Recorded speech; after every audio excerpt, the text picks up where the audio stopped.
জঙ্গি হামিম মণ্ডল, তাকে তো দফায় দফায় জেরা করা হচ্ছে। গোয়েন্দাদের হাতে ইতিমধ্যেই চাঞ্চল্যকর তথ্য, এই হামিমকে জেরায় একাধিক হ্যান্ডেলের খোঁজ। সেই হ্যান্ডলারদের যখন খোঁজ মিলেছে, গতকালই জানিয়েছে এসটিএফ এর আইজি গৌরব শর্মা। আগে শোনাই কি বললেন তিনি গতকাল। হামিম মণ্ডলকে যখন আমরা কাস্টাডিতে নিলাম তখন ইন্ট্রোগেশন করে তারপরে অনেকটা আমাদের টেকনিক্যাল অ্যানালিসিস করে আমরা কয়েকটা জিনিস খুব সিরিয়াস জানতে পারলাম, যাদের সঙ্গে হামিমের খুব ক্লোজ ইন্টারাকশন চলছে।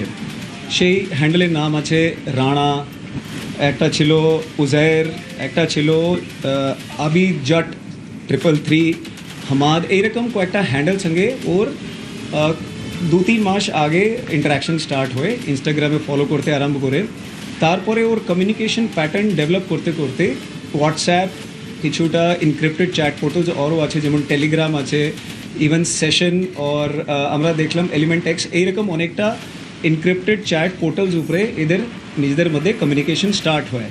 কমিউনিকেশন ডিটেলস মধ্যে যখন আমরা গেলাম তো আমরা দেখলাম কি এই হ্যান্ডেলস পাকিস্তান থেকে অপারেট হচ্ছে, और शहजाद भट्टी গ্যাং যে আছে তাদের সঙ্গে, शहजाद भट्टी গ্যাং যে পাকিস্তান থেকে অপারেট হয় তাদের সঙ্গে যুক্ত আছে। शहजाद भट्टी gang as such is known to have very close contacts with ISI and other organizations, মানে they work in a network। যখন আমরা এর অল ডিটেলস ভেরিফাই করতে আরম্ভ করলাম তখন আমরা দেখলাম এই হ্যান্ডেলসগুলো খুবই র্যাডিক্যাল প্রপাগান্ডার মধ্যে ইনভলভ আছে, और এরা চেষ্টা করছে কিছু ইউথকে টার্গেট করার, যাতে কিছু সাবভার্সিভ অ্যাক্টিভিটিসকে ওরা কিছু কমপ্লিট করতে পারে, अंजाम দিতে পারে। তো সেই পরিপ্রেক্ষিতে হামিম মণ্ডল ওদের সঙ্গে অ্যাসোসিয়েট হয়।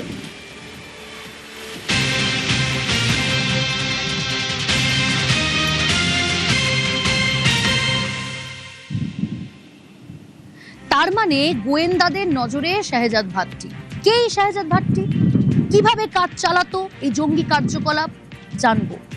জেনজিদের মগজ ধোলাই করতো শাহজাদ ভাট্টি গোষ্ঠী, কিভাবে কার্যকলাপ চলতো আরো ডিটেল জানবো। সান্নিক রয়েছে আমার সঙ্গে। সান্নিক, অনেকগুলো প্রশ্ন।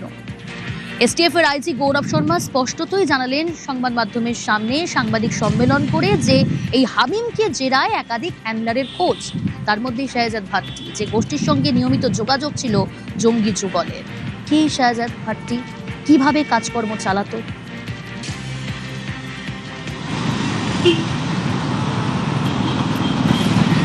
দেখো, শাহজাদ ভাট্টির যে জঙ্গি গোষ্ঠী চালানো, সেটা কিন্তু আমরা যে প্রচলিত যে ধারণা রয়েছে, যেভাবে অস্ত্র শিক্ষা বা যেভাবে মগজ ধোলাইয়ের যে চিরাচরিত যে ছবিগুলো আমাদের মাথায় এই কথাগুলো প্রথমে আসলেই যে ভাসে, তার থেকে বেশ কিছুটা আলাদা।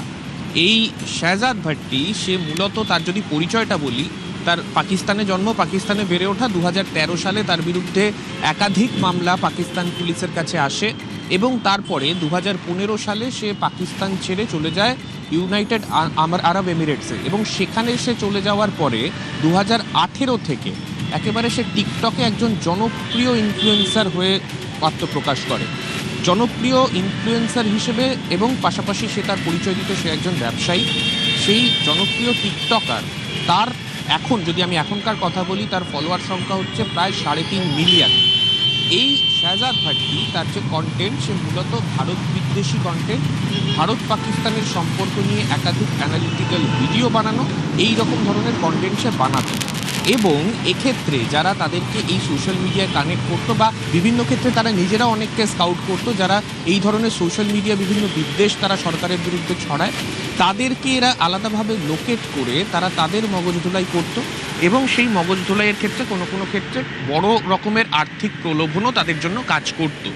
এর পাশাপাশি যারা এই গ্যাংয়ের মধ্যে যারা সামিল হলো, যাদেরকে তারা একসাথে নিয়ে কাজ করবে বলে এই নেটওয়ার্কটার মধ্যে যাদেরকে সে জুড়তে পারত, তাদেরকে সে বিভিন্ন রকমের টাস্ক দিত। যেমনটা তদন্তকারীরা এখনও তদন্তে নেমে জানতে পেরেছেন, প্রথমে কিছু ছোট ছোট টাস্ক, কোনো হানি ট্র্যাপ বা এই ধরনের বিভিন্ন ইম্পর্টেন্ট ফিগারের গতিবিধি লক্ষ্য করার মতো কিছু ছোট ছোট টাস্ক তাদেরকে দেওয়া হতো। পরবর্তীতে তাদেরকে তাদের সাকসেস রেটের হিসেবে তাদেরকে পরবর্তীতে কিছু ইম্পর্টেন্ট টাস্ক বা যেগুলো নাশকতার মতো কাজ, সেই ধরনের টাস্কও কিন্তু তাদেরকে দেয়া হতো।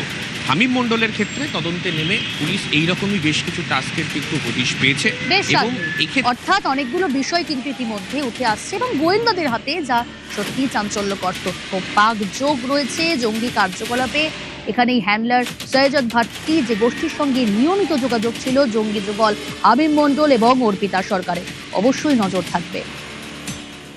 কদিন আগেই আমরা দেখলাম যে নিটের প্রশ্নভাস নিয়ে বিক্ষোভ উত্তাল হয়েছিল যন্তর মন্তর। দেখুন, ওখানে তো শুধু এই প্রথম বিক্ষোভ নয়, এর আগেও দেখেছি আমরা বহু অবস্থান বিক্ষোভ হয়েছে যন্তর মন্তরে, এবং সুপ্রিম কোর্টের নির্দেশেই সেই জায়গা, সেই এলাকা অর্থাৎ যন্তর মন্তর বিশেষভাবে চিহ্নিত করে দেওয়া হয়েছে এই এলাকাকে বিক্ষোভ দেখানোর জন্য, রাজনৈতিক হোক বা অরাজনৈতিক। বিক্ষোভের লোকেশন যন্তর মন্তর। বেঙ্গল এসটিএফ এর দাবি, বর্ধমান থেকে ধরা পড়া জঙ্গি হামিম মণ্ডলকে দিয়ে যন্তর মন্তরে নাশকতা তৈরির ছক করেছিল তার হ্যান্ডলাররা। কি সেই ছক, সে বিষয়ে বিস্তারিত কিছু জানা যায়নি, কিন্তু তদন্তে উঠে আসা এই তথ্য নিঃসন্দেহে উদ্বেগের। যন্তর মন্তরে কি ঘটনার ছক কষেছিল জঙ্গিরা, কি ঘটনা ঘটতে পারত সেটা হয়তো আন্দাজ করলেই উদ্বেগ বাড়ছে। জানবো, সান্নিক রয়েছে আমার সঙ্গে। সান্নিক, এই যন্তর মন্তরে কি ঘটনার ছক কষেছিল জঙ্গিরা, গোয়েন্দাদের হাতে এই বিষয়ে কি তথ্য?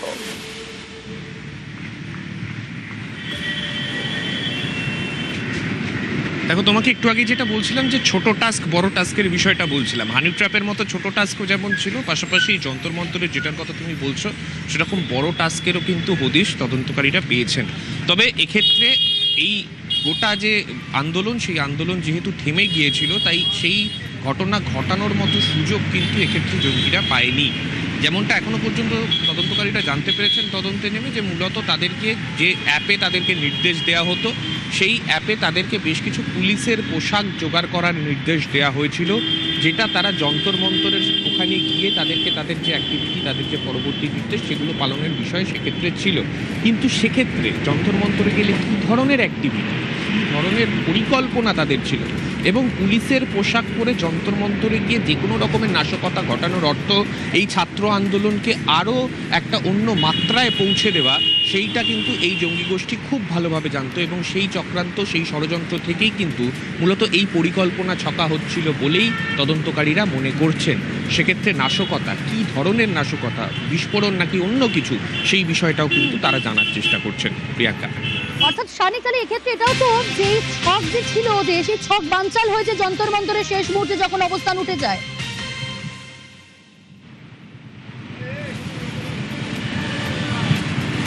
একেবারেই তাই, কেননা তারা যেভাবে পরিকল্পনা এগোচ্ছিল, তাতে এই আন্দোলন যদি আরও কিছুদিন চলতো, সেক্ষেত্রে তারা হয়তো তাদের পরবর্তী পদক্ষেপের দিকে এগোতে পারত।